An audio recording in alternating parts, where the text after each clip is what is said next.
If you'd like to know what you're watching, click here. And as always, there's a link to the blog in the doobly-doo.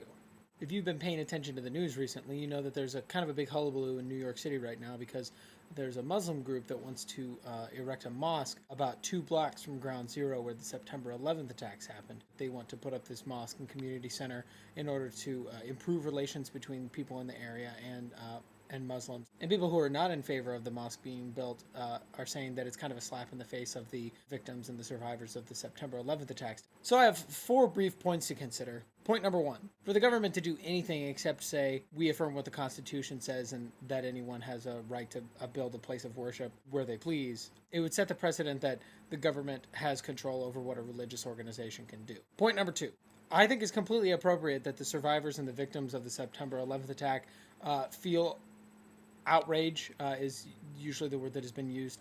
They have a lot of really supercharged emotions associated with this area, with that event. They suffered really painful experiences, and something like Ground Zero is going to bring back that sort of, that painful experience. It's going to bring up those emotions.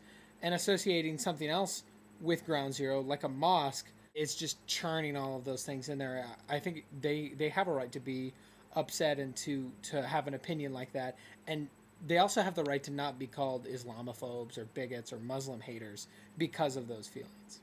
Point number 3. I've heard some people that say that this is some kind of ploy by the Muslims to show people that they're peace-loving people and that they're really not this warmongering culture that they actually are. And they cite the history of Islam and religious writings that say that the opposite is the case. To use this strategy to condemn Islam as like a violent religion is really to completely ignore any history of Christianity. If you look at the holy texts of both Christianity and Judaism, you see violent things like, you should stone your children or you should stone your wife. The Christian church has committed acts of institutionalized genocide and violence throughout its entire history. To say that Islam is some sort of warmongering evil people and they're just trying to cover that up is just not factual.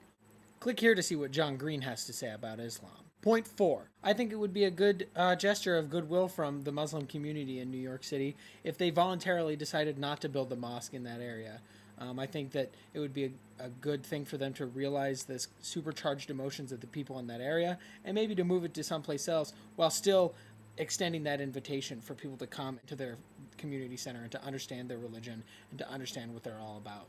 Hopefully through this whole experience, it can be something where, Western culture and Islam can come together and have a better understanding of each other and kind of get rid of some of this suspicion and even outright hatred that has characterized Western and Islamic relations over the last couple decades. As always, make sure you leave comments below and on the blog, and I'll see you tomorrow.